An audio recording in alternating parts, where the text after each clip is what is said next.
Hey everyone, Ryan here, or MandRproductions, and today we're reviewing another custom LEGO Star Wars set from Republic Bricks. Full disclosure, he did send me this for free to review on the channel. This set in particular is a Clone Wars style MTT, one that has been heavily requested by fans, yet LEGO has not acquiesced to the request, except for, I suppose, a 2012 polybag that was the Clone Wars MTT. Kind of unfortunate we never got a full-size version of that, but I guess that exists, which is something. It's a cool polybag, probably worth picking up if you don't own one. But we do have other versions of the MTT that have been released in the year 2000, 2007, and 2014, but none of them have adorned the beautiful-looking Clone Wars color style. Now, of course, this is a custom LEGO set, and this one is going to cost $500 on his website, and that is by no means cheap for a LEGO set, custom or otherwise, although it is kind of beating a dead horse at this point that as a custom LEGO set, the price per piece and anything else value-wise will not come anything close to what you would actually get with a real LEGO set if LEGO were to produce something like this. If LEGO was selling something like this, it would cost $200 max. Also, if you do end up ordering this or anything else from RepublicBricks.com, make sure you use code MNR for 5% off. That being said, the website does say that this set in particular has 99% new parts, so we will be testing that for sure in this review. If I, as a reviewer, didn't get a review unit with 99% new parts, I wouldn't expect you to, so just to keep that in mind there. But everything should be contained in this here bag, and I guess it's also worth noting that there's supposed to be 20 battle droids in this set. He told me to just use my own battle droids. He didn't include the battle droids for me. I didn't need them, so I told him not to send them with it. But everything is going to be contained in here, and Republic Bricks does a pretty good job of color organizing all of the parts out of the gate for you. So we got a lot of dark blue, a lot of dark gray there, some black in here, and some light gray in here, and then finally just a few more smaller light gray, just miscellaneous pieces in this particular bag. Now, you won't be getting a physical instruction manual with this. You'll actually, I believe, get an email from Republic Bricks when you buy something like this, and he'll send you the instruction manual. If you end up buying a custom set from him and you don't get it, just email him and he should be able to help you out there. But that is the process as I understand it, but I have personally never actually bought a set from him to have that process from the perspective of a consumer. So this is all of the parts spread out, organized pretty decently by myself. Took me about 30 minutes to set all this up. But these are all the parts that I would consider to be not new. Basically anything inside this ring here that you can tell there's a little bit of a separation there between the rest of the parts. And I would say that certainly does not constitute 99% new parts. Now, it is worth saying that some of these parts that aren't new doesn't necessarily mean they're in bad condition. I mean, a lot of these are just a little bit scuffed, and maybe even these were just scuffed inside packaging for a while, and that's why they don't look perfectly brand new. But this is what I deem to be not brand new. Like, these may be new, and they are just scuffed, perhaps. But it is very obvious on a lot of other parts where you're seeing a lack of quality there. And there are a multitude of reasons as to why this could be that I don't even think are worth getting into here. But the fact of the matter is some of the pieces are in just god-awful shape. And I looked these ones in particular up on Bricklink, and they're not that expensive. I mean, they're like 10 or 15 cents a piece, maybe in new condition. Like, a lot of this blue is going to show, so it needs to be in good condition. But all this black, this is going to be, I mean, hidden up underneath, and while it's not particularly great that it's not in great condition, it's not something that's really going to affect the end product. So I guess that's something of a bright side to the bad side of this, but still, some of these parts are just in pretty rough shape for something that you're going to have on the exterior of your model. So I'm personally going to order myself some new parts, so just keep that in mind. I mean, these are all, I know it's a big stack, you might think bad, but I mean, they look pretty good. I thought they were a little scratched up in general, just to kind of randomly show you some. They look generally fine. I don't know, maybe they are new and they were, like I said, just being scratched in packaging. But yeah, I feel like the 1% used parts is a little bit disingenuous, to say the least. And I think Timmy and Republic Bricks as a business would do itself a lot of favors by under-promising and over-delivering instead of over-promising and under-delivering. And especially when you get down to parts like this, it's just hard to look at that and say, that's $500. And that's what, unfortunately, a lot of people will boil this down to, when a lot of the other parts are perfectly fine, but these 10 parts right here are extremely disappointing to me. So I finished the build. It took me about 5 hours to 6 hours to build, which is probably the range you'd be in if you just sit down and build straight through it. And it did help a lot that I organized all of the parts as much as I could, piece by piece. That just makes the whole process go so much smoother with these custom sets without numbered bags. Now, being a custom set, and being that they certainly did not physically build this and go through the instructions themselves, clearly from my experience, there are areas where you have to apply a little bit of critical thinking. There are things in this build, just a few, where you gotta really think about which pieces go where, and that can be annoying to some users, and I get it at $500. It's definitely annoying that you would pay so much and end up having to do a little bit of extra thinking. So the build is challenging, and I would really say this is like a 16 and older build. I mean, you really have to be able to think about what you're doing to be able to put this together. While I would say minifigures are certainly not the reason to buy a custom set like this, the figure selection leaves a little bit to be desired with just 20 plain battle droids, 16 of which will fit in the battle droid dropper in there. But I do wish there was a pilot or two, kind of like you saw in the 2007 MTT, which we'll take a look at compared to the model here soon. So before we get into any of the features in this set, let's talk about the external look. Now, like I showed up front, there were some used parts in this set, but what really matters is what you're going to be seeing externally. And most of the parts that end up on the outside are pretty good, except for these 1x4 tiles. I did order myself some brand new ones that I'll be getting. Some of these 1x6s are a little off color as well as scratch. The other piece on both sides I had an issue with was this particular piece is yellowed compared to the normal pieces of the rest of that engine or whatever that build there is. So otherwise, I'm pretty okay with how everything else turned out at the $500 price point as far as the condition of parts goes. The accuracy of the build is pretty remarkable, though. The accuracy of the colors is really, really good. And there are a few things that are obviously imperfect, but that's to be expected. And I've seen a lot of mocks of Clone Wars or Separatist MTTs, and this is definitely one of the better looking ones out there. Although there certainly may be better ones out there, they will probably cost you more money than this. But at that, the one major design flaw as far as the looks of it go, or the paint job goes, is right here. This whole panel, on like every other Separatist MTT mock and every physical version or animated physical version of the thing that I can see, is gray, but here they used blue for this whole panel, so not really sure what's going on there. It is missing one big thing here. There's supposed to be a Separatist logo on both sides right here. Maybe you could add that yourself with a little bit of Sharpie. And it's a little bit disappointing that at a $500 price point, they didn't go ahead and add in a sticker or something there to have that mark there. Anyway, up front here, we have the cannons, which look really good. However, they aren't necessarily super functional. I have them break a lot on me. You would think that wouldn't be a problem at all because this, while having some play features, is certainly not a play set. If you're spending $500 on this expecting it to be a great playset, your money is misplaced, let's be honest. But these are a bit of a problem here, so you can't really move them super easily without them breaking, as you can see. I mean, it's doable, you just have to be careful with it. So you have to move them out of the way, actually, to drop down this front hatch, because if you don't move them out of the way, they block it, which is a slight design flaw. It's not something that I would say you could really work around, like there's no way to have stopped it otherwise,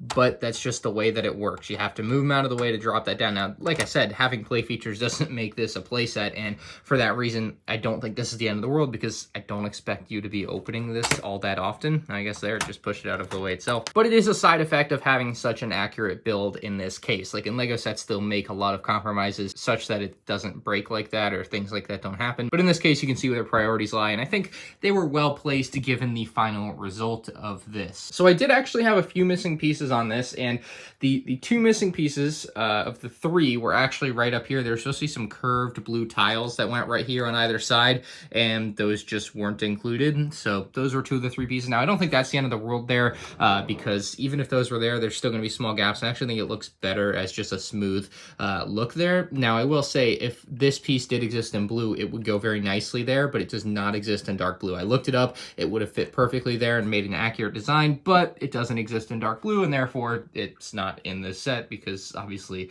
Timmy and Republic Bricks don't make their own pieces. Flipping around to the other side of the MTT, you'll find a black knob, which is really the only thing that makes this set asymmetrical. I mean, more or less everything else externally is perfectly symmetrical, and most of the things inside of the build are symmetrical, which I find personally rather appealing. Now, of course, the knob is going to be used for a pretty obvious thing, and that is to release the droids from the inside. Now, like I said, you can see this is going to drop down, and at that, the weight distribution of this is pretty poor, so even if you just pull this up, this thing's going to drop down on its own too. Just so you know, that's going to be another issue as we get to the back of the set. It has play features, but it's not a play set, so things like this just happen, and it's unfortunate, but that's the give and take of having a design as beautiful as this, in my opinion. So this top thing has a little bit of a problem where it'll catch on the droid holder there, so we'll see if it catches. Yeah, it caught right there. You can see it catching and pulling this up, so you just have to lift it up a little extra to help it on its way. Again, the give and take there. I don't really know if you could fit tiles under there without it being a problem, but you maybe could fit an inverted tile there and it would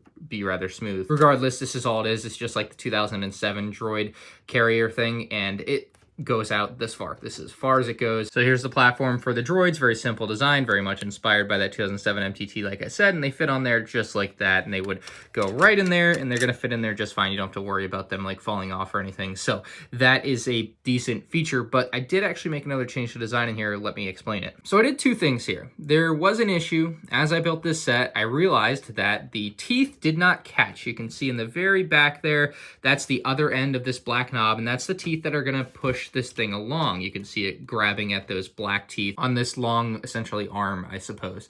And the teeth were one plate too low. So I had to add an entire another plates below these black bricks with teeth to allow it to catch onto this and actually work as intended. Now, I did pass all these criticisms along to Timmy, and he says he's passed along the designer, so maybe this will be changed in the future if you end up buying this, but it was something that I had to go in and do myself. Now, another issue I had was that this is kind of loosely in here, and you can still see some of it moving around, but I did add a 2x2 plate with a 2x2 tile on top of it on both sides, and you'll notice that that basically stops this thing from wiggling around. Otherwise, this thing would basically just do that in there, and then it's basically useless because it's just going to get dislodged very, very easily when you move the set around, or even when you're just moving it or trying to pull it out. So that was another issue I had to fix in there. Both of those things, not huge issues, but still when you're paying $500, you would expect a basic function like that to work. That's like a highlight of the set functionality wise. So a little bit of a shame there that that didn't work straight out of the box, but I was glad I was able to fix it, and it's a relatively simple fix at that. Another design change I made was to the top of the MTT, and this is a pretty big one in my opinion because it was a big design flaw where, like I said, they obviously hadn't built this set physically, and so I'm building it physically and noticing that this is a problem, and I'll cut in my footage from building it. You'll see that the panels here were like tearing apart or ripping out or just bowing out from where they were really supposed to be to have a good alignment with the rest of the build and actually look decent and just blend in with everything. And so the way I fixed that was actually relatively simple. I just grabbed a couple of hinge pieces, put a plate at the bottom and a plate at the top, and I attached them onto the build. You can take this little piece off the top, which actually blends in very nicely at the top there. You can take this right off, blends in maybe a little too nicely there to grab at, and you'll see where I've done my work in there. Basically, this is just holding these panels in because otherwise I have the connection here, but at LEGO just kind of bows out in situations like this. And so the piece was just bowing out and it looked really bad because I had this big gap there. And so I went in and I fixed that. And so obviously you can maybe get some better colored pieces. Those are just kind of what I found first, and it worked well. You also have a place up here where you can fit a battle droid and a little control panel. That's nice. Like I said, it has play features, but isn't really a play set, but that's there. It is going the extra mile in a few places, which I really do appreciate. You have this big dish piece at the back here to kind of end off that design. The top back of the MTT is actually relatively tall. It's taller than you would expect. There's just not a lot of difference there. Now, I think it's accurate. It's just really tall, like especially when you look at the 2007 MTT, you can see how short the back is compared to the top. Like, just a big difference there. Versus here, just not a lot of difference, which I like. It's a little bit out of the ordinary for me. Now, I really love the angling of the paneling here for the side of the MTT, and it's the same on the other side.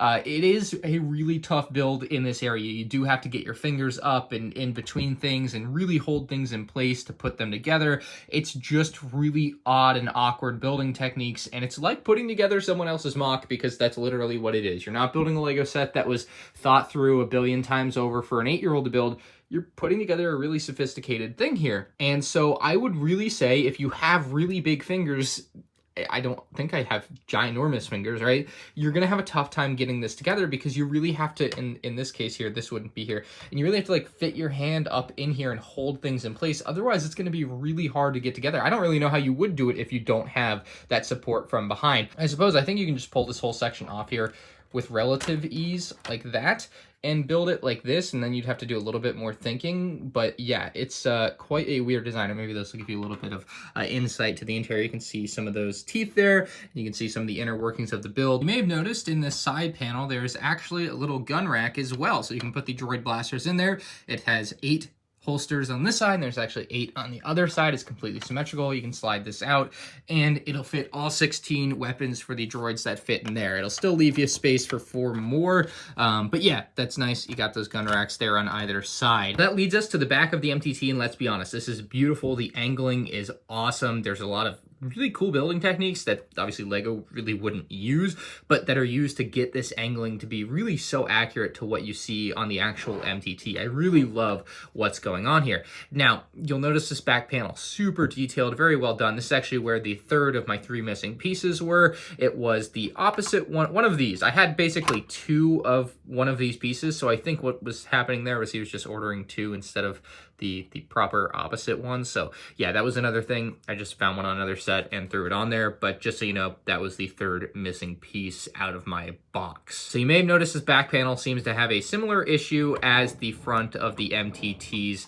paneling, and that is that it's so heavy and the connection here is not particularly strong or really made to hold this up, that even if you get it to about here, which wouldn't be straight up, you would think it'd need to be straight up to fall back. Because it's so heavy on the back side of it, you really just need to put it out a little bit and it'll fall back on its own anyway. So that is a little bit of an issue. I wish it had a better connection there. It just doesn't, and yeah, it's not the end of the world, but it is something where, like, even when you pick up the set, and I'm picking it up in a weird way, but you barely tilt it back and the thing falls over. It's kind of annoying. Like, if I'm rolling the MTT along and I stop, it falls. It's so annoying, but that's fine because it's going to be on display most of the time and I'm not going to touch it, so like whatever. But now I will also say that you'll notice this little gap here. Now that gap isn't there in the actual design. That's another thing that I went in and changed, because without it, they actually had a 4x4 plate there, just in place of all these little plates that I ended up adding in. And that plate would block this thing from going up. You can only go to like here. And I was like, well, this just doesn't work. So I had to space it out so that there was actually space there for the thing to close. Otherwise, it literally couldn't close. And that to me is more proof that they just never physically built this. Now into the cargo bay here, it's a pretty spacious area, but there are no extra vehicles included for you to place in there. So you kind of got to bring your own stuff if you want to put anything in there. I don't necessarily find myself wanting to put anything in there, so I'm not going to, but it is a pretty spacious area. So it's a nice closed off area at the back of the MTT for you to do whatever you want with. Now, picking this thing up can certainly be a challenge. I would either recommend doing this, which I think is really the safest way to pick it up, or grabbing it by the side here is doable because it's strong enough here, like the plating or the paneling is connected properly, but really you're going to want to grab it on both ends like this. Now, if you didn't notice, the set also does have 4 wheels, 2 at the back and 2 up here at the front. They work decently enough. They roll along. Like I said, it has play functions, but isn't a play set. Think of this more as a way to have the MTT be lifted off the ground and look like it's hovering than actually have it be able to roll around. Like, it works and rolls, but like, who's going to be rolling this around like a play set? I don't know. And you can see that's just how it looks. It kind of looks a little bit awkward when you look at it hovering there with the wheels. I don't know why. I just feel like it does look awkward. Like, other LEGO sets have done the same thing. It's not like it's unique or anything, but it does look a little bit weird to me. I just feel like it's so high off the ground, but I like it. Of course, this video wouldn't be complete if I didn't show it next to LEGO's 2007 MTT. Probably one of the best LEGO Star Wars sets of all time, and widely regarded as the best MTT of all time. It is much better as a playset. I mean, if you want a playset MTT, I don't know why you're buying this. I think most people know that, but I still think it's worth saying because Timmy does include play functions with it, but it's just far from a playset. This works perfectly every time, as advertised, as built, not a problem at all. Plus, LEGO made a much stronger model. You can pick this up from a lot more places without it just completely breaking on you. If you were to do this with the 2021 Republic Bricks version, you would just get completely obliterated. So you got to keep stuff like that in mind. And then, of course, it's also got wheels on the bottom. The wheels just don't go as far down. They keep it relatively low to the ground. It's kind of like a low ride in MTT versus the Republic Bricks one, which rides rather high. Now, outside of the design flaws that hopefully get fixed, I think the Republic Bricks MTT is worth the $500. A lot of people probably think $500 is too expensive for something like this. And while as far as the degree of quality for the instructions and the building process goes, I agree. But for what you're actually getting here in the world of custom sets, this is really a very decent value in my opinion, if not a really good value as far as how much you're getting for your money. Now, obviously, that's not going to compare to a LEGO set. Republic Bricks does not own the whole process of producing their set the way that LEGO does. But I found a very comparable Clone Wars style MTT on Rebrickable. And if you don't know, Rebrickable is a site that you can go and you can search up MOCs and download either the instructions or the parts list. Sometimes the instructions cost extra money, and of course Republic Bricks pays its designers, so that's part of the cost that you're getting from this. But regardless, this particular MTT has about 1,700 pieces, a lot of the same color scheme, obviously. And so I plugged it into my Bricklink wanted list. It's got a mix of new and used parts, kind of like this set, and the total price came out to well over $500. Then you have to add in shipping from each of these individual shops, and you can start to see where something like this is actually priced more fairly than you would think. So if you're looking for a Clone Wars MTT, I think this is a really good option. If you're looking for a regular MTT, maybe buy Legos, but yeah, either way, the Republic Bricks MTT is a very awesome model, one of his best looking yet, with such a great color scheme. Now, it's not without its flaws, like with most custom models. There's give and take for everything. You can't get such a beautiful design and have such a strong design at the same time, although that one is beautiful. It's just, like, obviously this one has so many more curves and nice edges and things. Like, there's some obvious differences. If you end up ordering this MTT or anything else from RepublicBricks.com, make sure you use code MNR. Let me know what you think. Leave a like if you guys enjoyed this review of the Republic Bricks MTT. If you're new to the channel, make sure you subscribe, and you can check out more Republic Bricks reviews on the end screen now.